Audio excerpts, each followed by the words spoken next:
नमस्कार, good evening, शुभ संध्या। स्वागत है आप सभी लोगों का। और आज हम लोग बात करेंगे भारत में ब्रिटिश काल में हुए किसान और अन्य जो आंदोलन थे 1857 से पहले के, और उसके बाद बाकी के जो विषय हैं उसकी हम लोग चर्चा करेंगे। So welcome to all of you on Facebook live. सभी का स्वागत है आज के सेशन में। और दिल्ली का मौसम आज बहुत अजीब रहा। दिन में बहुत गर्मी रही और दोपहर के बाद तेज़ आंधी और बारिश का मौसम रहा दिल्ली में। सो एक तरीके से जैसे भूमध्य रेखी जो मौसम होते हैं, आप लोगों ने देखा होगा, भूमध्य रेखा विषुवत रेखा का जो मौसम होता है उसकी जो जलवायु होती है, दोपहर 12-1 बजे तक बहुत धूप पड़ती है और विषुवत रेखा के आसपास 2 बजे तेज़ बारिश होती है और 4 बजे मौसम साफ़ हो जाता है। तो आज कुछ दिल्ली में भी ऐसा ही मौसम रहा, विषुवत रेखीय मौसम। बहुत तेज़ गर्मी थी आज, आई थिंक 2-1:30-2 बजे तक, और उसके बाद बारिश हुई, काफ़ी तेज़ आंधी आई और फिर मौसम नॉर्मल हो गया। सो चलिए, स्वागत है आप सभी लोगों का। आज जो लोग हमारी चर्चा में जुड़ेंगे, विशाल सिंह राजपूत, इंजीनियर प्रवीण राजपूत, उत्तम राहुल राजपूत। मैं ये कर नहीं पाता हूँ कुछ लोगों को इनवाइट, जो है एक बार ट्राई करके देखेंगे, एक लोगों को स्क्रीन पे लेके देखेंगे। हालांकि ये ग्रुप है। डॉक्टर सौरभ राजपूत, डॉक्टर साहब कैसे हैं? धीरज जी कासगंज से, गिरीश भारत, रामचंद्र वर्मा जी, अंजलि राजपूत, धर्मेंद्र सिंह आज़ाद हिंदुस्तानी, महेंद्र पाल राजपूत, रवि वर्मा। नमस्ते रवि, हाउ यू? रवि से पार्टी ली जाएगी लॉकडाउन खुलने के बाद लखनऊ जा करके ली क्या जाएगी, हम ही देंगे रवि को party. Samar Singh Rajput, Anish Kumar, Digambar Dayal Lodhi Rajput, loco pilot हैं भारतीय रेलवे में, गौरव शिक्षार्थी, लोधी शैलेंद्र राजपूत जी, लोधी विपिन राजपूत, लोधी पीके प्रेमी, दूधनाथ लोधी जी, धर्मेंद्र राजपूत लोधी, सुनील सिंह जी, ओम श्री ब्रह्मानंदाय नमः, स्वागत है आपका। राम लोधी जी यूपी से, नीलम राजपूत, महेश लोधी जी शिवपुरी करेरा से हमारे बीच में है, धर्मेंद्र सिंह वर्मा, देवेंद्र राजपूत, नया खेड़ा दतिया, देवेंद्र हाउ यू? उसके अलावा विशाल सिंह जी, कुमार, सौरभ, इंजीनियर राजू राजपूत भिंड से। चलिए, यशवंत सिंह जंगेल, छत्री रविंद्र राजपूत, सुशील लोधी जी सतना से हमारे बीच में हैं, कल्याण सिंह राजपूत जी भिलाई छत्तीसगढ़ से, डॉक्टर नारायण पटेल कटनी मध्य प्रदेश, शशि भूषण जी मुंबई महाराष्ट्र, दूधनाथ लोधी जी, आकाश राजपूत जी, लोधी लाला भैया सिंह जी हमारे साथ में मध्य प्रदेश से, पूनम राजपूत, लोधी गिरिजेंद्र जी रामपुर यूपी से, हर्ष लोधी रामपुर यूपी, कुमकुम लोधी रामपुर यूपी, अभिनव रतन लोधी हरदोई यूपी से, धर्मेंद्र सिंह वर्मा, रुपेंद्र कुमार, कैसे हो रुपेंद्र? चलिए, डॉक्टर सुमेंद्र कुमार जी, उसके अलावा मीनाक्षी राजपूत जी कासगंज यूपी से, पीएस लोधी जी, लोधी प्रशांत वर्मा जी, अभिनव रतन लोधी, हेमलता लोधी। जल्दी से हम नाम पढ़ देते हैं ताकि सेशन पे आएंगे। यशपाल सिंह राजपूत, और उसके अलावा रामचंद्र वर्मा जी, समर सिंह राजपूत, हरिशंकर राजपूत किसान हमारे बीच महोबा यूपी से हैं, ओम प्रकाश राजपूत जी, देवेंद्र लोधी जी हमारे साथ में हैं, उसके अलावा विवेक सिंह नरवरिया हैं, उस लोधी राजपूत समाज Gwalior, Harishankar Rajput ji very good evening, उसके अलावा आरबीएस लोधी जी, भारती राजपूत जी, चलिए, प्रदीप लोधी राजपूत, राज राजपूत, सुनील राजपूत, लोधी अखिलेश राजपूत, पुष्पेंद्र कुमार जी, प्रदीप लोधी राजपूत जी, रूपेंद्र कुमार जी। अच्छा, आज आप डॉक्टर सौरभ राजपूत जी से मिले। डॉक्टर सौरभ राजपूत जी बहुत आध्यात्मिक व्यक्ति हैं और उच्च श्रेणी के समाज सेवी भी हैं। आप लोग मिलेंगे एटा में तो खुश हो जाएंगे उनसे। विनय प्रताप राजपूत जी, सीताराम लोधी हमारे बीच टीकमगढ़ मध्य प्रदेश से, लोधी हरिओम राजपूत। चलिए, योगेश कुमार जी, रवि की पार्टी हम देंगे लखनऊ में आके, रवि डोंट वरी। रवि राजपूत, सौरभ लिल्हारे, सौरभ बालाघाट मध्य प्रदेश से, कैसे हो भाई? बहुत दिनों बाद दिखाई दे रहे हो। लोधी अखिलेश राजपूत, एडवोकेट सत्या लोधी, लोधी राकेश कुमार राजपूत, राज राजपूत, ओबीसी, हेमराज ठाकुर नमस्कार, जय हिंद। उसके अलावा गिरीश भारत सिंह, विजय सिंह लोधी जी, जय हिंद, कैसे हैं आप? भोपाल से हमारे साथ में हैं विजय सिंह लोधी जी, जागो लोधी ग्रुप से। और उसके अलावा हरिमोहन राजपूत साहब, इटावा जसवंत नगर हमारे बीच में, प्रभा वर्मा जी कासगंज से। चलिए सर, मेरा खंड शिक्षा अधिकारी का एग्ज़ाम है, थोड़ा नर्वस हूँ। Neelam Rajput, don't worry Neelam, cool relax होकर एग्ज़ाम दो, आराम से हो जाएगा clear. Vikram Lodhi, Charan Singh, advocate Rajkumar Lodhi, DRX Manvendra Singh Rajput, Anjani Kumar Rajput ji नमस्कार, कैसे हैं? बहुत ही बेहतरीन कार्य आप कर रहे हैं और जो आपने स्वामी जी के संस्थान को पवित्र करने का जो मुहिम छोड़ी है, हमें उम्मीद है हम इसको पूरा करेंगे। चलिए, उसके अलावा लोधी प्रशांत वर्मा, संदीप वर्मा, सोनू लोधी अयोध्या से हमारे बीच में है, राम वर्मा जी दिल्ली से हैं, नरना से, ओके, लोधी लाला भैया जी, Priya Rajput good evening, Sandeep Verma ji, Rajesh Singh ji, okay, Prabha Verma ji की आईडी उनका बेटा चला रहा, Shreyansh, hello Shreyansh, how are you, Tinku Ram Rajput ji, चलिए, प्रतिभा राजपूत और बाकी सत्येंद्र राजपूत जी, बिमलेश कुमार लोधी जी, आशीष राजपूत जी, कैसे हैं आप? बहुत दिनों बाद आप दिखाई दे रहे हैं। शाहजहाँपुर से हमारे बीच में है रवि वर्मा, बिल्कुल डन, शिव मोहन सिंह लोधी जी पन्ना से, पुष्पेंद्र कुमार जी, चंद्रेश लोधा जी, चंद्रेश लोधा जो है लोधेश्वर टाइम्स के नाम से अखबार भी निकालते हैं, पाक्षिक 15 दिन का। चंद्रेश से हमने कहा भाई हमारे लक्ष्य की खबरें भी निकाल दिया करो कभी कभी। महेंद्र राजपूत लोधी अमेठी से, नीरज राजपूत हमारे बीच में उत्तर प्रदेश पुलिस, प्रदीप कुमार राजपूत जी, हिमांशु लोधी जी, लोधी हरिओम राजपूत, चलिए, सो सभी लोगों का स्वागत है। राजेश कुमार लोधी लखनऊ से, राजेश हाउ यू, दीप सिंह लोधी मुंबई से, मबई से, रामचंद्र वर्मा जी, चलिए, ओके। सो अब हम लोग शुरू करते हैं क्योंकि बहुत लोग जुड़ रहे हैं और बाकी लोग जुड़ते रहेंगे। अशोक राजपूत हैं, गुड वर्क हैं, राजेश कुमार जी हैं, सत्येंद्र जी हैं, राजकुमार जी हैं, 180 के आसपास लोग हैं, तो शुरू कर देते हैं। महेंद्र सिंह राजपूत जी नमस्ते, कैसे हैं? पन्ना से, लाखन सिंह लोधी कारी टोरन से हमारे बीच में हैं, चलिए, अजय वर्मा जी, पारस सिंह राजपूत जी गुड इवनिंग, ऋतु राजपूत, लालू राजपूत, महेश जी, चलिए, तो शुरू करते हैं आज हम लोग। और आज हम लोग राजा हृदय शाह का भी नाम सुनेंगे। आज का जो विद्रोह है उसमें जो राजा हृदय शाह थे उनका भी नाम आएगा। चर्चा को हम लोग शुरू करते हैं। और जैसा आप सब लोग जानते हैं 1765 ईस्वी में अंग्रेजों का कब्जा बंगाल पे हुआ और उसके बाद अंग्रेजों ने धीरे धीरे करके पूरे भारत को जीतना आरंभ किया। मैसूर को जीता, मराठों को जीता, पंजाब को जीता, अवध को मिलाया, इस तरीके से धीरे धीरे पूरे भारतवर्ष को उन्होंने जीता। अच्छा, कविता पथरिया है हमारी बहन इंदौर से, और नीरज कुमार जी हैं, शैलजा राजपूत जी है फतेहपुर यूपी से, नमन लक्ष्य कैसे हैं आप, अजय वर्मा जी, BS राजपूत जी, किरण पाल सिंह जी, और उसके अलावा हमारे साथ में विपिन कुमार राजपूत जी, चैनदास जंगेल साहब, रामकिशन राजपूत जी, नमस्कार। बहुत सारे लोग और भी जुड़े हैं, तो मैं सभी का स्वागत करता हूं। और एक बार हम लोग शुरू कर देंगे, बाकी सबका वेलकम है। अंग्रेजों ने जब भारत को जीतना शुरू कर दिया तो उसके बाद अंग्रेजों ने क्या किया, जैसा मैंने कहा, पहला काम किया उन्होंने रेवेन्यू वसूली का, राजस्व को वसूल करने का। और राजस्व वसूली में अंग्रेजों ने बहुत सारी अनियमितताएं की। बंगाल में हमने देखा था कि जमींदारी प्रथा लेके आए, वो जिसको हम लोग कहते हैं स्थायी बंदोबस्त, परमानेंट सेटलमेंट, जिसमें जमींदारों ने भयंकर तरीके से शोषण किया किसानों का। उसके अलावा जो उनका रेवेन्यू सिस्टम था जिसमें अधिकारी थे, खास करके जैसे रैयतवाड़ी, मद्रास प्रेसिडेंसी और बम्बई प्रेसिडेंसी में, वहाँ तमाम तरीके से किसानों का शोषण हो रहा था। और उसके अलावा हमने ये देखा था कि ब्रिटिश काल की आर्थिक नीतियाँ इस तरीके से थी कि भारत में बहुत सारे लोगों को वो फसलें उगानी पड़ी जो भारतीय नहीं चाहते थे। जैसे अफीम की खेती करनी पड़ी, नील की खेती करनी पड़ी, चाय के, रबड़ के बागान लगाने पड़े अंग्रेजों के प्रेशर में, अंग्रेजों के दबाव के कारण। इस कारण से क्या हुआ था कि भारत का जो ताना बाना था कि हम अपनी खेती करेंगे, अपना उपजाएंगे और अपने ऊपर सर्वाइव करेंगे, जो ग्रामीण भारत की अर्थव्यवस्था थी, उसको अंग्रेजों ने तोड़ दिया था एक तरीके से। ऊपर से जमींदारों को खुली छूट दे दी। ये लोग क्या करते थे, ये लोग शोषण करते थे लोगों का।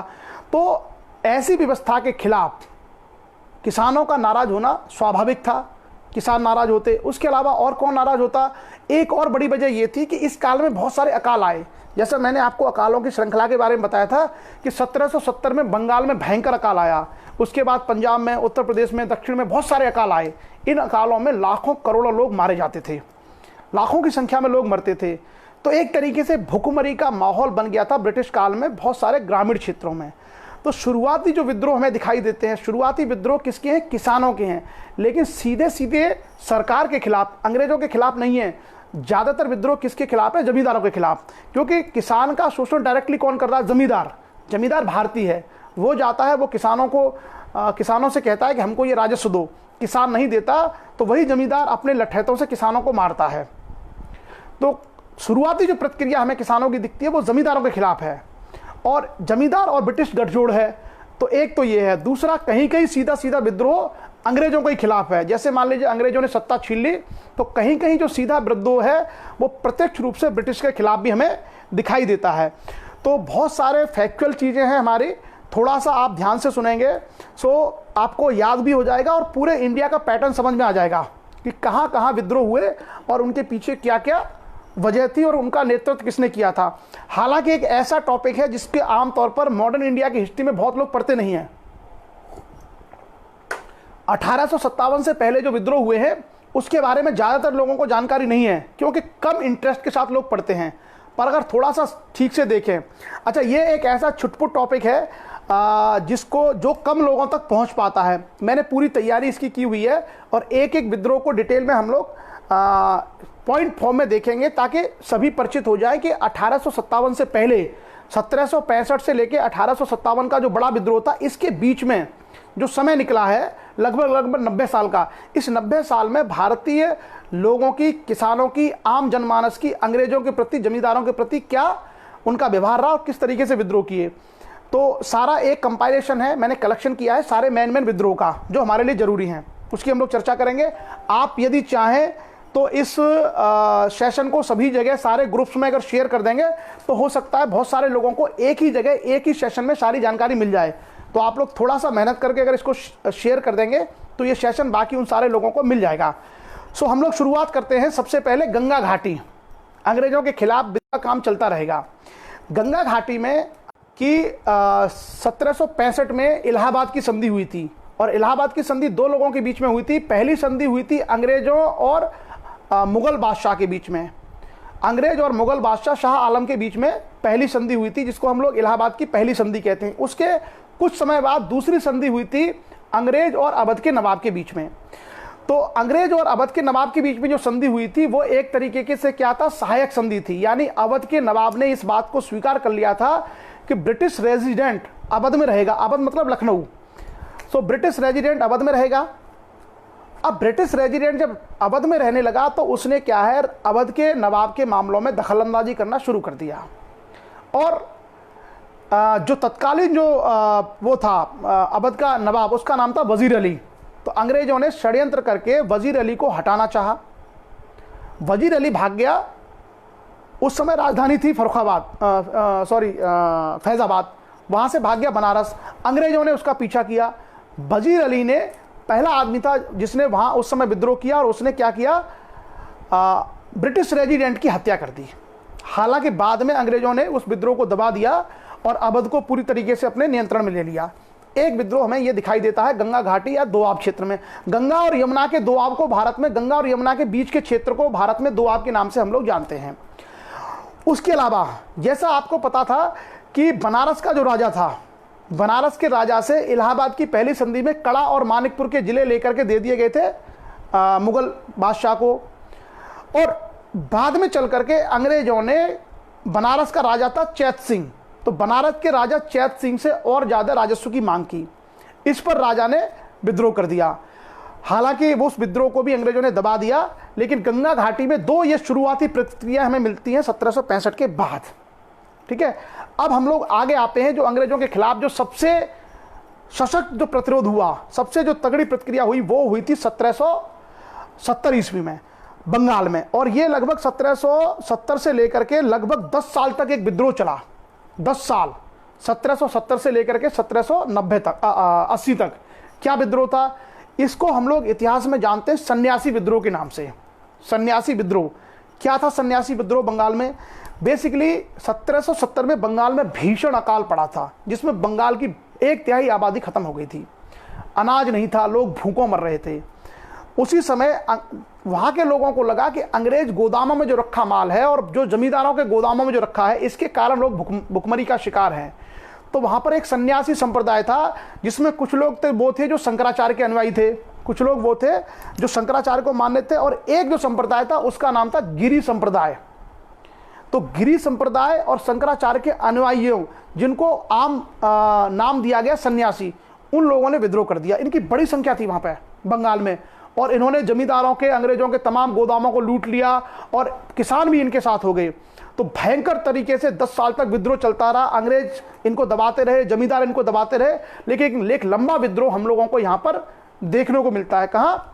बंगाल में। ये बेसिकली किसानों का या आम जनता का अंग्रेजों के खिलाफ सबसे पहला और सबसे सशक्त विद्रोह था। अगर कभी आपसे यह सवाल पूछा जाए कि भारत में अंग्रेजों के खिलाफ पहली मुहिम किसने शुरू की थी, तो उसका आंसर होगा सन्यासी विद्रोह। हमेशा याद रखिए, सन्यासी विद्रोह। और यह हुआ था हमारा बंगाल में 1770 से लेकर 1780, 10 साल तक ये विद्रोह बंगाल में चलता रहा। अब उसके बाद हम लोग आगे आते हैं और आगे देखते हैं कि मद्रास और बॉम्बे जो प्रेसिडेंसी थी, वहाँ पर लोगों ने अंग्रेजी शासन के प्रति किस प्रकार की प्रतिक्रियाएं की, वहाँ पर लोगों ने किस तरीके से विद्रोह किए अंग्रेजों के खिलाफ। तो सबसे पहले मैसूर के राज्य के बारे में हमने चर्चा की थी कि मैसूर पर हैदर अली और टीपू का राज्य था। हैदर अली और टीपू को अंग्रेजों ने हरा दिया और बाद में पहले हैदर अली मारा गया, उसके बाद टीपू मारा गया। लेकिन टीपू की सेना में बहुत सारे लोग काम करते थे, उनमें से बहुत सारे लोगों ने मिलकर के संगठन बनाया और उन लोगों को कहा जाता था सेनापति। और इन सेनापतियों ने 1790 के आसपास भयंकर विद्रोह कर दिया अंग्रेजों के खिलाफ। हालांकि अंग्रेजों ने बाद में इस विद्रोह को दबा दिया, लेकिन लंबे समय तक अंग्रेजों के खिलाफ ये विद्रोह चलता रहा। कौन सा विद्रोह? जिसका नाम है हमारा मैसूर के सेनापतियों का विद्रोह। ये भी कभी कभी प्रश्न पूछा जा सकता है कि ये विद्रोह कहाँ पर हुआ था। ये मैसूर वाले क्षेत्र में था जिस विद्रोह को सेनापतियों ने किया था। उसके बाद हम लोग आगे बढ़ते हैं और आगे बात करते हैं 1792 से 1798 के बीच में मालाबार के क्षेत्र में वहाँ के शासकों ने विद्रोह कर दिया। मालाबार मतलब केरला, और केरला में एक जगह पड़ती है वहाँ पर जो है साउथ में, जिसका नाम है त्रावणकोर। त्रावणकोर का दीवान था वेलुथम्पी। त्रावणकोर के दीवान वेलुथम्पी के नेतृत्व में विद्रोह कर दिया गया। हालांकि बहुत बुरी तरीके से अंग्रेजों ने इस विद्रोह को दबा दिया। दीवान वेलुथम्पी पकड़ा गया और उसको फांसी दे दी गई। संभवतः वो पहला आदमी था दक्षिण भारत में जिसको फांसी दी गई थी, दीवान वेलुथम्पी को। यह प्रश्न आईएएस में आया था कि दक्षिण भारत में त्रावणकोर में किस व्यक्ति के नेतृत्व में विद्रोह किया गया था अंग्रेजों के खिलाफ। 1790 के आसपास की बात है। त्रावणकोर का दीवान था दीवान वेलुथम्पी, और यही क्वेश्चन आया था आईएएस की परीक्षा में। और अगर आप एनसीईआरटी की किताब को बहुत गौर से पढ़ेंगे तो आपको ये सारी पुस्तक मिल जाएगी। ये सारी पुस्तक आपको मिल जाएगी। क्लियर?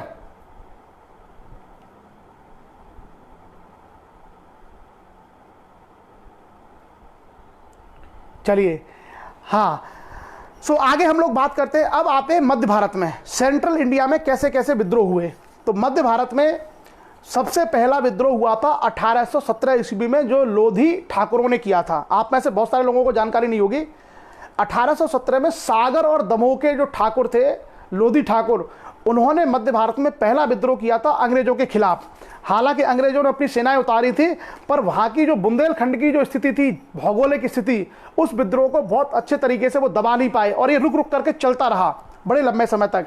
हालांकि ब्रिटिश फौज थोड़ा सा सशक्त थी, इस कारण से ये विद्रोह बहुत लंबे समय तक नहीं चल पाया था, क्योंकि इतनी शक्ति इनके पास नहीं थी। ये बड़े बड़े लैंडलॉर्ड्स थे, जमींदार थे, और इन लोगों ने इस पूरे संभाग में सागर, दमोह और जबलपुर के बीच का जो एरिया था, यहाँ पर लगातार विद्रोह किए। उसके बाद इसी क्षेत्र में 1842 ईस्वी में इसी क्षेत्र में फिर से एक विद्रोह हुआ, जिस विद्रोह के लीडर भी यही लोग थे। जो सागर दमोह के जो ठाकुर थे, इन्होंने विद्रोह किया। हालांकि इसमें बुंदेला, गौंड और तमाम लोग भी शामिल थे। राजा हृदय शाह का नाम आपने सुना होगा। राजा हृदय शाह जो है 1842 के विद्रोह के मेन नेता थे, और इन्होंने अंग्रेजों की तमाम चौकियों को लूट लिया, तमाम जगह कब्जा कर लिया था। लेकिन जैसा मैंने कहा कि ब्रिटिश फौज बहुत पावरफुल थी, उन्होंने मराठे तक को हरा दिया था, सबको हरा दिया था।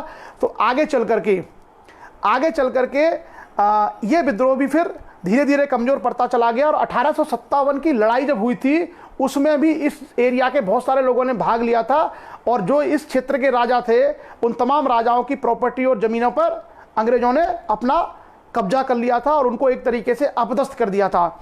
ये है हमारा मध्य भारत का ठाकुरों का, जो सागर और दमोह के ठाकुर थे, उनका विद्रोह। और जो मैं आपको बता रहा हूँ एनसीईआरटी में लिखा हुआ है, ये सारा आप एनसीईआरटी किताबों में पढ़ सकते हैं। क्योंकि हम लोग पूरा कवर कर रहे हैं पूरे देश का, इसलिए हम छोटे छोटे सिनॉप्सिस फॉर्म में इसकी चर्चा कर रहे हैं, बहुत डिटेल में हम लोग नहीं जा रहे हैं। फिर उसके बाद आता है राजपूताना यानी राजस्थान में विद्रोह। तो राजस्थान में क्या था कि भरतपुर, अलवर, जोधपुर जैसे जो राज्य थे, इन्होंने एक तरीके से सहायक संधि स्वीकार कर ली थी। इसके कारण से ये तो सहयोगी हो गए थे, पर इनके क्षेत्रों में जैसे कोटा है, हाड़ा है, तमाम क्षेत्रों में छोटे छोटे जागीरदारों ने, जमींदारों ने विद्रोह कर दिया था। हालांकि अंग्रेजों ने इस विद्रोह को भी दबा दिया था। अंग्रेजों के पास यही था कि अंग्रेजों के पास बहुत बड़ी सेनाएं थी, उसमें सैनिक ज़्यादातर भारतीय थे, लेकिन रिसोर्सेज बहुत ज़्यादा थे, उनके पास संसाधन इतने ज़्यादा थे कि वो किसी भी विद्रोह को दबा देते थे। 1857 का एक विद्रोह जरूर ऐसा था जिसने अंग्रेजी शासन को चैलेंज कर दिया था। हालांकि वो आपस में कोऑर्डिनेशन और तमाम चीज़ों की कमी के कारण विफल हो गया था। वो एक प्रयास ऐसा जरूर था जो भारत से अंग्रेजों को भगा सकता था। बाकी जितने विद्रोह हम पढ़ रहे हैं वो सारे के सारे विद्रोह क्या है, उनकी अपनी एक लिमिटेशन है। एक क्षेत्र में कर दिया मान लीजिए कुछ किसानों ने, तो अंग्रेजों के पास रिसोर्सेज थे, वो दबा देते थे। हाँ, लेकिन इससे एक बात उजागर होती है कि अंग्रेज सत्ता जहाँ भी शोषण करती थी वहाँ पर भारतीय शुरू से ही उनके विरोधी थे। ऐसा नहीं है कि 1857 के बाद या कांग्रेस बनने के बाद भारतीयों के अंदर आज़ादी की लहर आई हो। जहाँ जहाँ ब्रिटिश शोषण होता था वहाँ के लोगों ने अपने स्तर पर इसकी शुरुआत 1770 में ही, मतलब ब्रिटिश शासन भारत में 1765 में आया और 5 साल बाद ही लोगों ने विद्रोह करना शुरू कर दिया था। तो भारतीयों के अंदर स्वाधीनता की भावना विद्यमान थी, भारतीयों के अंदर राष्ट्र प्रेम की भावना शुरू से ही विद्यमान थी। हालांकि आगे चल करके इसको संगठनात्मक रूप मिल पाया था, जो बड़े बड़े संगठन बने, जिसके कारण बड़े पैमाने पर सफलता मिली। अब हम लोग आते हैं आगे, और आगे हम देखते हैं मिदनापुर और तराई के क्षेत्र में, मतलब उड़ीसा में विद्रोह। तो उड़ीसा का जो क्षेत्र था, मिदनापुर वाला एरिया, वहां के जंगलों में अंग्रेजों के खिलाफ 1799 में एक विद्रोह हो गया उड़ीसा में, और उड़ीसा के उत्तरी भाग में ये काफी लंबे समय तक चला रहा, और जंगलों में छुप छुप करके लोगों ने अंग्रेजों को पकड़ के मारना, और ये जो सारी घटनाएं हैं वो होती रहीं। हालांकि जैसा मैंने कहा कि रिसोर्सेज बहुत बड़ी समस्या थी, टेक्नोलॉजी नहीं थी, ब्रिटिश जो है बंदूकें रखते थे, भारतीय लोग तीर कमान भाले रखते थे, तो कोई मुकाबला था ही नहीं भारतीयों का, उनसे कोई ऐसा मुकाबला था ही नहीं जिसके कारण से भारतीय उनको हरा पाते। कोशिश जरूर करते थे भारतीय जो है लोग, किसान हों चाहे आदिवासी लोग हों, चाहे हमारे छोटे छोटे जमींदार हों चाहे राजा हों, प्रयास पूरा करते थे, लेकिन संसाधनों का अभाव था। इसके कारण से किसी को भी बहुत बड़ी कामयाबी नहीं मिल पाती थी, लेकिन भौगोलिक स्थिति का लाभ उठा लेते थे। जैसे मान लीजिए जंगली क्षेत्र के लोगों ने विद्रोह कर दिया, जिनके पास जंगल हैं, तो वो अंग्रेजों को परेशान करते रहते थे और जंगलों में छुप जाते थे। या पहाड़ी एरिया के लोग थे, वो भी काफ़ी हद तक, पहाड़ी एरिया के लोग भी अंग्रेजों को काफ़ी हद तक परेशान करके रखते थे, लेकिन वही है कि उतनी मूवमेंट था नहीं उनके पास। अब हम लोग आते हैं ब्रह्मपुत्र घाटी का विद्रोह। तो ब्रह्मपुत्र आसाम में पड़ता है, आसाम में ब्रह्मपुत्र घाटी में विद्रोह हुआ 1783 के आसपास, और इसके जो नेता थे वो किसान थे, हिंदू और मुस्लिम दोनों किसान, और विद्रोह था हिंदू जमींदारों के या जो भी जमींदार थे उनके खिलाफ और अंग्रेजों के खिलाफ। इसमें हिंदुओं की तरफ से एक व्यक्ति था धीरज नारायण, ये नाम आप चाहें तो याद रख सकते हैं, धीरज नारायण, और मुसलमानों की तरफ से नूरुद्दीन। ये दो युवा लड़के थे जिन्होंने इस विद्रोह का नेतृत्व किया था, ब्रह्मपुत्र घाटी का विद्रोह 1783। और सारे किसानों ने मिलकर के, चाहे हिंदू किसान हो चाहे मुसलमान किसान हो, सब ने मिलकर के जमींदारों के खिलाफ और अंग्रेजों के खिलाफ विद्रोह किया, और बड़े लंबे समय तक ये विद्रोह वहां पर चलता रहा। और जैसा कि बाकी विद्रोह के साथ होता है वो इसके भी साथ हुआ, लेकिन लंबे समय तक इन लोगों ने वहां पर लड़ाई लड़ी। अब हम लोग आगे आते हैं, और उसका नाम है अगला विद्रोह हमारा हाथीखेड़ा का विद्रोह। मैं जो आपको बता रहा हूं ये थोड़े से फैक्ट हैं, अगर आप लोग थोड़ा सा प्रयास करेंगे तो इनको आप समझ सकते हैं, पर ओवरऑल हम लोग इंडिया के बारे में चर्चा कर रहे हैं कि ब्रिटिश काल में किस किस तरीके से विद्रोह हो रहे थे। हाथीखेड़ा का विद्रोह, हाथीखेड़ा का विद्रोह कहां पर हुआ था? ये इसको हम लोग पागलपंथी संप्रदाय का विद्रोह भी कहते हैं। यह विद्रोह रंगपुर पड़ता है, दक्षिणी मैमनसिंह एक जिला है बंगाल में। हो सकता है आज की डेट में बांग्लादेश में हो, मुझे पता नहीं है, एनसीईआरटी में लिखा हुआ है दक्षिणी मैमनसिंह। तो दक्षिणी मैमनसिंह एक जिला है, वहां पर एक जगह पड़ती थी रंगपुर, तो इसको हम लोग रंगपुर विद्रोह भी कहते हैं। ये 1824 में हुआ, और हाथीखेड़ा नाम का एक स्थान था जहां पर इस विद्रोह की शुरुआत हुई। ये विद्रोह बेसिकली क्या था कि जमींदार कुछ लोगों से बेगार करवाते थे, लोगों को पकड़ा और कहा कि भाई हमारा ये काम होगा, जमींदारों ने लगा दिया बेगारी पर। तो और किसको बेगार कराते थे? किसानों के लड़कों को। तो पकड़ा, किसी किसान को लगा दिया बेगारी पे, उसी में ये विद्रोह हो गया। और इस विद्रोह का जो नेता था वो नाम था टीपू नामक एक फकीर व्यक्ति था जो इसका नेता था। और टीपू बेसिकली करमशाह नाम का एक व्यक्ति था जिसने पागलपंथी संप्रदाय चलाया था, करमशाह ने। और पागलपंथी संप्रदाय को करमशाह को हिंदू और मुसलमान दोनों लोग जो है उसके फॉलोअर थे। जो करमशाह था उसके फॉलोअर हिंदू और मुसलमान दोनों थे, पागलपंथी संप्रदाय। उसी करमशाह के बेटे टीपू ने इस आंदोलन का नेतृत्व किया था और बहुत सारे जमींदारों को उखाड़ दिया था, क्योंकि जमींदार बेगार के माध्यम से बहुत सारे लोगों का शोषण करते थे। तो यहाँ पर एक चीज़ हमें देखने को मिल रही है कि ज़्यादातर जो विद्रोह हैं वो बेसिकली शोषण के खिलाफ है। किसके खिलाफ? जो शोषण हो रहा है। और शोषण करने वाला है तो अंग्रेज, लेकिन अंग्रेज किसके कंधे पे बंदूक रख रहा है? जमींदार के। जमींदार भारतीय है, क्योंकि अंग्रेजों ने जमींदारों से बोला कि तुमसे हमको इतना राजस्व चाहिए, मान लीजिए 50 लाख रुपए चाहिए, तो जमींदार वो 50 लाख रुपए कैसे वसूल करेगा? वो अंग्रेज जो किसान है उसके ऊपर ही वो टैक्स इंपोज करेगा, उसी पर लगान लगाएगा और उनको वो मारेगा, पीटेगा, उनसे बेगार लेगा, उनसे वो किसी तरीके से जमींदार वसूली करेगा। तो ऐसे में क्या होगा? जमींदार के और किसानों के संबंध खराब होंगे। तो भारत में जमींदारी प्रथा की एक सबसे बड़ी जो नेगेटिव चीज निकल के आई थी वो क्या थी कि जमींदार राजभक्त हो गए थे। भारत में खास करके बंगाल के एरिया के जमींदार थे वो राजभक्त हो गए थे, वो सरकार के भक्त। और कब तक बने रहे? जब तक देश आज़ाद नहीं हो गया। इसलिए आपने देखा होगा कि देश की आज़ादी के बाद जमींदारी उन्मूलन कानून लेके आना पड़ा था, क्योंकि वो सरकार समर्थक बने रहे थे और उन्होंने भारत की चाहे कांग्रेस हो, चाहे क्रांतिकारी आंदोलनकारी हो, चाहे किसान हो, जिसने भी विद्रोह किया, बंगाल बिहार के जमींदारों ने हमेशा अंग्रेजों का पक्ष लिया था। इसके कारण से भी अंग्रेज जो है लड़ पाते थे, क्योंकि जैसे ही बड़ी संख्या में मान लीजिए 10,000 किसानों ने विद्रोह किया तो क्या होता था कि 10,000 किसान बेचारे तीर तलवार भाले लेके निकले, लेकिन जमींदारों ने अपने लठैत उनके पीछे लगा दिए, सेना लगा दी। तो अंग्रेज तो बाद में लड़ते थे, पहले जमींदारी उनको मारते थे। तो इस कारण से भारतीय जमींदारों का बहुत नेगेटिव रोल रहा है भारत की आज़ादी में। और इसलिए बाद में चल करके आपने देखा होगा कि देश की आज़ादी के बाद क्या हुआ? देश की आज़ादी के बाद भारत में जमींदारी उन्मूलन कार्यक्रम लेके आना पड़ा और कानून बनाना पड़ा, तब जाके जमींदारों को बेदखल किया गया था। नहीं, जमींदार क्या करते थे? एक एक जमींदार के पास 2-2 हजार बीघा जमीन थी, 3-3 हजार बीघा जमीन। भारत में यह हालत थी जब देश आज़ाद हुआ था कि न जाने कितने लाखों करोड़ों लोग ऐसे थे जिन पर एक कूण भी जमीन नहीं थी, एक डेसिमल। और ऐसे तमाम जमींदार थे जिन पे 1000, 2-2 हजार, 4-4 हजार, 5-5 हजार बीघा जमीनें थी। फिर बाद में सरकार ने इसको समझा और इसको समाप्त किया गया। आगे हम लोग चर्चा करते हैं और आगे हम बात करते हैं अहोम विद्रोह। एक सेकंड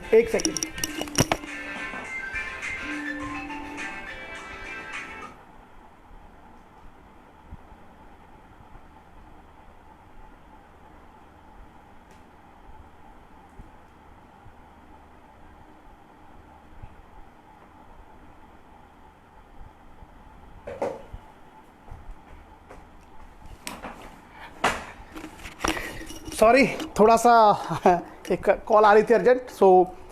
तो ये जो जमींदारी सिस्टम था इसने इंडियन सिस्टम को काफ़ी हद तक इसको नुकसान पहुंचाया, काफ़ी हद तक इसने भारतीय समाज को नुकसान पहुंचाया था।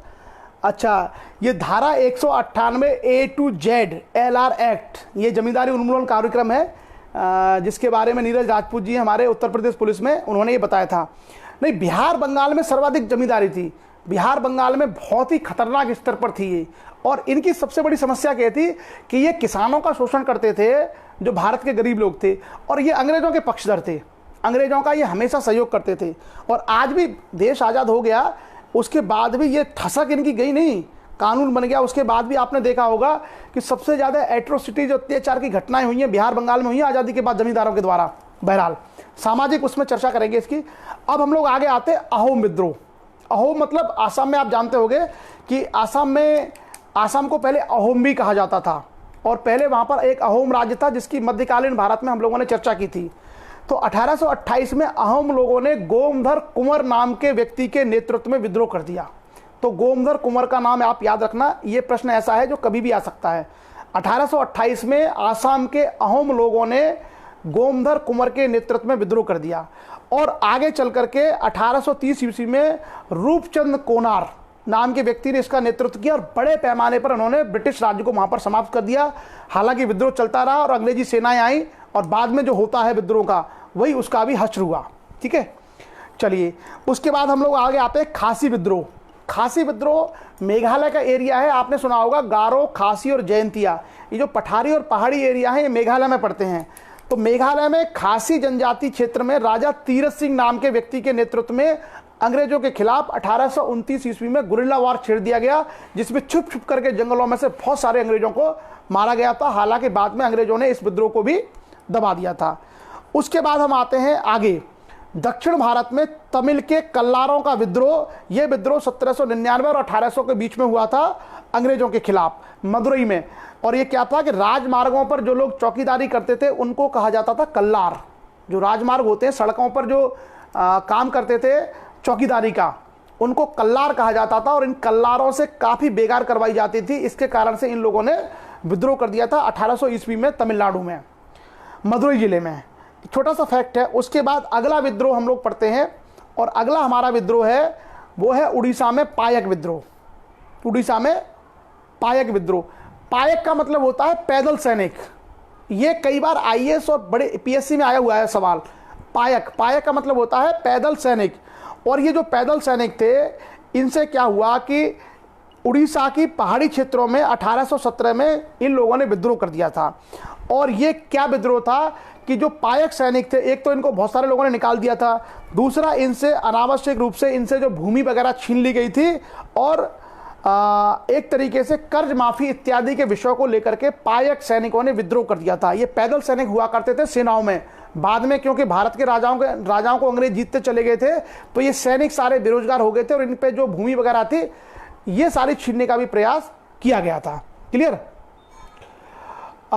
गुरिल्ला रिवोल्ट, ये अल्लेरू सीताराम राजू, ये आदित्य जंगिल ने बताया, बिल्कुल सही। अल्लेरू सीताराम राजू, ये आंध्र प्रदेश का विद्रोह था। गुरिल्ला रिवोल्ट, जो अल्लेरू सीताराम का विद्रोह है, ये आंध्र प्रदेश का विद्रोह था। तो पायकों ने 1844 वहां पर विद्रोह किया गंजाम। अच्छा, इसके अलावा ये पायक विद्रोह था उड़ीसा में। उसके बाद 1844 में अल्लेरू सीताराम राजू के नेतृत्व में आंध्र प्रदेश में विद्रोह हुआ, सैनिकों का विद्रोह, जो पूर्व सैनिक थे, अल्लेरू सीताराम राजू। ये चाहे तो नाम आप लोग याद कर लेना। ये कभी कभार क्या होता है कि यही पूछ लेते हैं, जैसे दीवान वेलू टम्पू का क्वेश्चन आ चुका है आईएएस में, सीताराम राजू का क्वेश्चन भी आ चुका है आईएएस में, और पायक विद्रोह का क्वेश्चन आ चुका है। आसाम में जो विद्रोह किया था गोमधर कुंवर ने, ये भी आईएएस जैसी बड़ी परीक्षा में आ चुका है। तो कई सवाल ऐसे हैं जो हमें बड़े इजी लगते हैं सुनने में। हालांकि हमारा जो काम है वो जनरल परसेप्शन है कि सभी लोग ये जान जाएं कि भारत में अंग्रेजों के आने के बाद भारत के लोगों ने किस तरीके से उनके खिलाफ अपनी लड़ाइयाँ शुरू की, और 1857 से पहले कौन कौन से विद्रोह हुए। ये तो हमारा एक सामान्य जानकारी है, लेकिन इसमें जो मैं फैक्ट आपको बता रहा हूं वो ऐसे फैक्ट हैं जो कई सारे प्रतियोगी परीक्षाओं में आते रहते हैं, और ये बहुत बड़ी चीज़ नहीं है। ये जो सारे के सारी चीज़ें हैं वो केवल एनसीईआरटी लेवल की किताबों से हैं।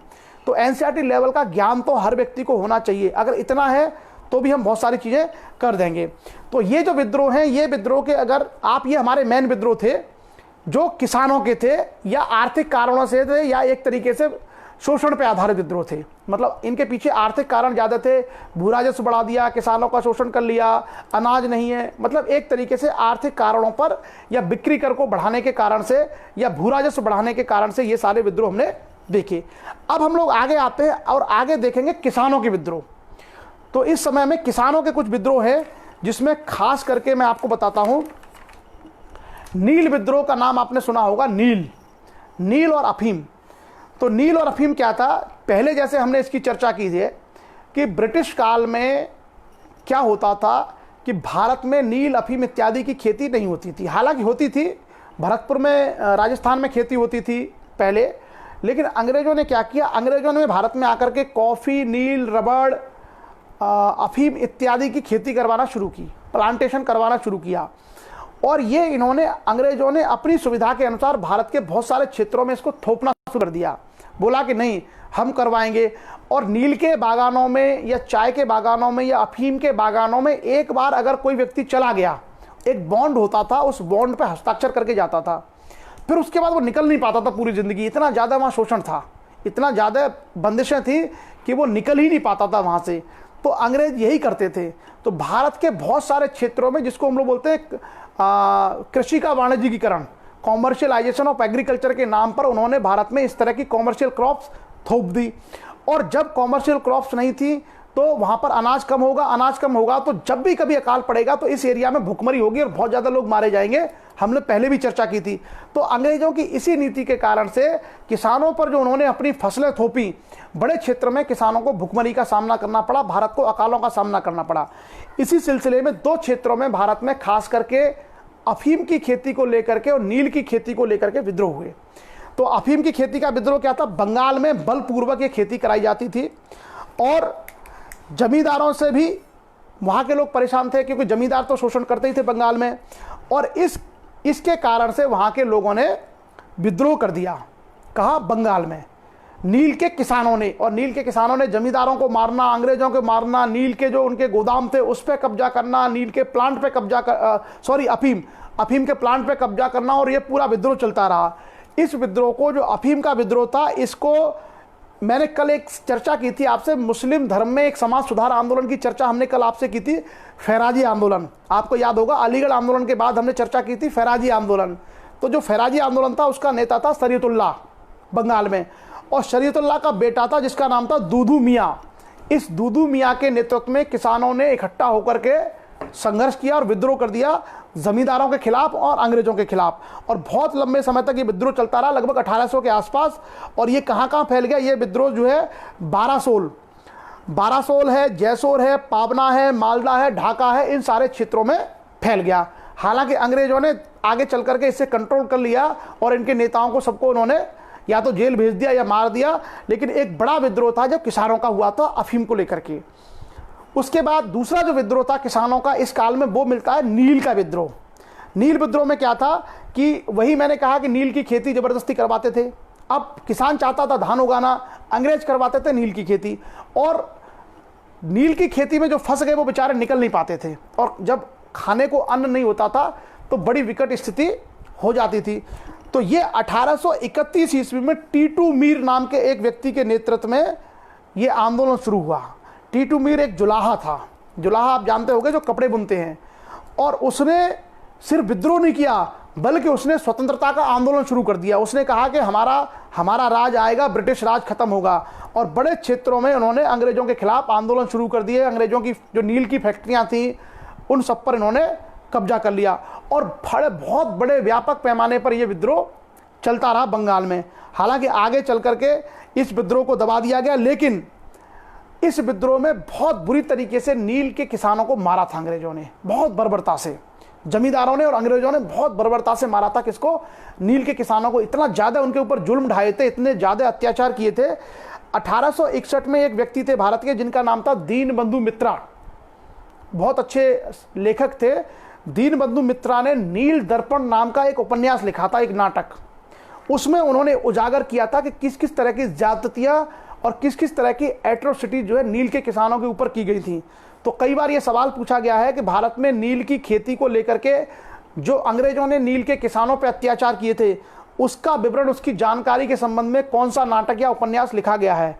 तो उसका नाम है नील दर्पण, और नील दर्पण को लिखने वाले थे दीनबंधु मित्रा। ये कई बार सवाल जो है आया है कंपटीशन एग्जाम्स में। तो आप लोग याद रखिएगा कि नील दर्पण में नील की खेती में होने वाले जो अत्याचार और शोषण हैं उसको इसमें दिखाया गया था। और बाद में 1859 ईस्वी के आसपास भयंकर तरीके से नील आंदोलन हुआ, जिसको हम लोग नील आंदोलन के रूप में जानते हैं, नील आंदोलन या नील विद्रोह। और नील आंदोलन या नील विद्रोह से लेकर के कई बार क्वेश्चंस आते रहते हैं, कई बार सवाल पूछे जाते हैं। क्लियर? चलिए, तो ये हमारे कृषक विद्रोह हैं। उसके बाद हम आगे बढ़ते हैं, और एक और जो आंदोलन है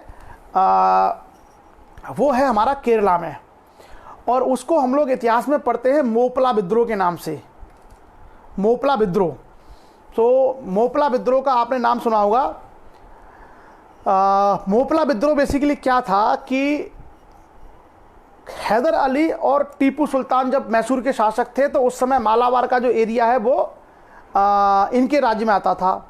वहाँ पर जो जमींदार थे वो हिंदू थे, जिनको जिम्मी कहा जाता था। जमींदार हिंदू हुआ करते थे जिनको जिम्मी कहा जाता था। लेकिन टीपू सुल्तान और हैदर अली के शासनकाल में मुस्लिम किसानों ने जमींदारों को मार के भगा दिया था, और जमींदार दक्षिण में तमिलनाडु के एरिया में भाग गए थे वहाँ से, तो इन्होंने कब्जा कर लिया था। बाद में क्या हुआ कि आगे चल करके हैदर अली और टीपू सुल्तान की मृत्यु के बाद मैसूर का राज्य अंग्रेजी राज्य में मिला लिया गया, और बाद में जो त्रावणकोर का राजा था वो सारे क्षेत्र भी एक तरीके से अंग्रेज प्रभाव के अधीन आ गए। तो अंग्रेजों के समय में क्या हुआ कि जो जिम्मी थे यानी हिंदू जमींदार, ये लौट लौट के आने लगे अपने अपने क्षेत्रों में। अंग्रेजों ने इनको भूमि दे दी, इनकी जो ज़मीनें थी अंग्रेजों ने इनको वापस कर दी जमींदारों को कि भाई तुम इसको करो और हमको राजस्व देते रहो। ऐसे में हिंदू जमींदार और अंग्रेज जो किसान कौन थे मालाबार क्षेत्र में, मुसलमान, जिनको कहा जाता था मोपला, उनको कहा जाता था मोपला। तो 1766 से 1796 के आसपास विद्रोह की श्रृंखला शुरू हो गई। जैसे ही अंग्रेजों ने का कब्जा हुआ मैसूर पर, यह संघर्ष शुरू हो गया। जैसे जमींदार लौटते किसान विद्रोह करते।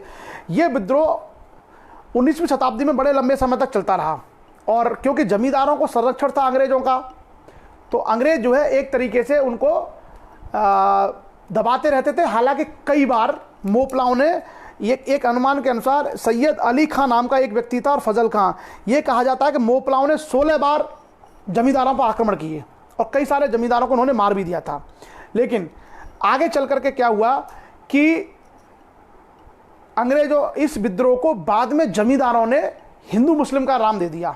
मतलब उन्होंने कहा कि हम हिंदू जमींदार हैं और मुसलमान किसान हमें दिक्कत करते हैं। तो 1920-21 में आकर के फिर एक बार भयंकर विद्रोह किया मोपलाओं ने, जमींदारों के खिलाफ और अंग्रेजों के खिलाफ भी। इस बार क्या हुआ, 1920-21 में अंग्रेजों ने बहुत बुरी तरीके से मोपलाओं को मारा। इतने बुरी तरीके से भारत में आज तक किसी विद्रोह का दमन नहीं किया गया। भारत में सबसे बुरी तरीके से मोपला विद्रोह का दमन किया गया था जो 1920-21 में शुरू हुआ था, और इतने बुरी तरीके से अंग्रेजों ने मोपलाओं का दमन कर दिया था कि उसके बाद फिर पूरे आज़ादी तक मोपलाओं की कभी हिम्मत नहीं हुई विद्रोह करने की। बहुत बुरी तरीके से उनको मारा गया था मोपलाओं को। और इसका दुर्भाग्य क्या था कि ये विद्रोह बेसिकली किसान और जमींदार का था, लेकिन इसका सांप्रदायिक रंग ले लिया इसने, और सांप्रदायिक रंग लेने के कारण से इस विद्रोह में बहुत सारे लोग जो है सांप्रदायिक हिंसा की चपेट में आ गए। मतलब किसानों और जमींदारों के खिलाफ विद्रोह था, अंग्रेज सेना उसको नियंत्रित करती थी, लेकिन बाद में चल के जब ये सांप्रदायिक हो गया तो हिंदू मुस्लिम एक दूसरे को मारने लगे इस विद्रोह में, और इस विद्रोह को सबसे निर्मम तरीके से दबाया गया था। अगर कभी आपसे ये पूछा जाए तो कौन सा विद्रोह ऐसा है भारत में, ये मोपला विद्रोह है जिसको सबसे ज़्यादा निर्मम तरीके से दबाया गया था मोपलाओं को, और उसके बाद मोपलाओं ने कभी हिम्मत नहीं की आगे, पूरे भारत के इतिहास में आगे हम देखेंगे कभी मोपलाओं ने हिम्मत नहीं की विद्रोह करने की। हालांकि 1921 में जो इनका नेतृत्व कर रहा था उस व्यक्ति का नाम था अली मुसालियार, और अली मुसालियार इन सब लोगों को, मोपला किसानों को भारतीय राष्ट्रीय कांग्रेस का समर्थन प्राप्त था। कांग्रेस, महात्मा गांधी वगैरह मोपलाओं के समर्थन में थे। उनका मानना था कि मोपला किसानों के साथ अत्याचार होता है, लेकिन जब ये सांप्रदायिक हो गया तो फिर सांप्रदायिक होने के कारण से वो सारी चीज़ें गायब हो गई और बहुत भयंकर तरीके से इसमें जनहानि हुई थी, बहुत सारे लोग मारे गए थे। तो ये जो हमारे सारे विद्रोह हैं ये सारे किसानों के विद्रोह हैं, ज़्यादातर सन्यासी विद्रोह को छोड़ करके किसानों के विद्रोह हैं या जो पूर्व सैनिक हैं इनके विद्रोह हैं। 1857 हम धीरे धीरे भारत में आज़ादी की लड़ाई की शुरुआत की ओर बढ़ रहे हैं कि कैसे कैसे भारत में आज़ादी की क्योंकि भारत एक तरफ ब्रिटिश गुलाम है, दूसरी तरफ अंग्रेज़ों के आज़ादी के लिए भी शुरुआत हो चुकी है। अब जो दूसरा हमारा विषय रहेगा उसमें हम लोग चर्चा करेंगे भारत में ब्रिटिश काल में आदिवासी या जनजाति विद्रोह, यानी जो भारत में ट्राइब्स थी, जैसे संथालों ने कैसे विद्रोह किया, भीलों ने कैसे विद्रोह किया, गोंडों ने कैसे विद्रोह किया। हम ये सारी चर्चा भी एक सेशन में करेंगे कि भारत में जनजातियों के द्वारा किए गए विद्रोह। उसके बाद हम लोग फिर आगे आएंगे कि भारत में 1857 का पहला स्वाधीनता संग्राम। उसके बाद हमारा लिंक बनता चला जाएगा और आगे आंदोलन होते चले जाएंगे, संगठन बनते चले जाएंगे और धीरे धीरे हम 1947 तक पहुंचेंगे। तो पूरी पिक्चर क्लियर हो जाएगी कि अंग्रेज कैसे कैसे भारत में अपना कब्जा कर रहे हैं, कैसे कैसे भारत के लोग अंग्रेजों से छुटकारा पाने का निरंतर प्रयास कर रहे हैं। उसके अलावा भारत में अलग अलग कालखंडों में अंग्रेजों ने जो कानून बनाए थे उसकी भी चर्चा करेंगे, और जितने ब्रिटिश गवर्नर या गवर्नर जनरल या वायसराय भारत में आए थे उसकी भी चर्चा करेंगे। तो हमारा पूरा का पूरा मॉडर्न इंडिया का हिस्ट्री एकदम क्लियर हो जाएगा कि हाँ इसी समय पर ये सारी चीज़ें हुई हैं। तो आज का टॉपिक थोड़ा सा छोटा था बहरहाल, और हमारा जो मेन चीज़ें थी वो हमने कंप्लीट कर ली। फैक्ट कुछ ज़्यादा थे, अगर आप लोग चाहें तो उन सारे फैक्ट को थोड़ा सा खास करके जो लोग तैयारी कर रहे हैं वो उनको देख लीजिए। जैसे पायक विद्रोह था, अहोम विद्रोह है हमारा, सन्यासी विद्रोह है, या त्रावणकोर का दीवान वेलु थम्पी का विद्रोह है। ऐसे कुछ कुछ विद्रोह के नेताओं के आप नाम अगर याद रखेंगे और उनके समय याद रखेंगे तो बड़े ये काम आएगा। सो छोटा सा सेशन था, बट आई होप कि फैक्ट थोड़े ज़्यादा थे, बट समझ में थोड़ा आया भी होगा। और आप अगर पढ़ लेंगे एक बार, एनसीईआरटी भी पढ़ लेंगे तो भी आपका काम चल जाएगा। सो चलिए आज के सेशन को बस हम छोटा ही रखेंगे, ज़्यादा और चर्चा नहीं करेंगे। हाँ देखिए, बहुत सारे जो विद्यार्थी सेशन में जुड़ रहे हैं, ये सारे लोग क्या है, देखिए ये भविष्य की नींव तैयार हो रही है। आज अगर 8वीं 10वीं 12वीं क्लास का बच्चा अगर नॉलेज की तरफ आएगा या उसके पेरेंट्स आएंगे, तो आप यकीन मानिए कि 10 से 12 4-5 साल बाद वो अच्छे कैरियर की ओर बढ़ेंगे।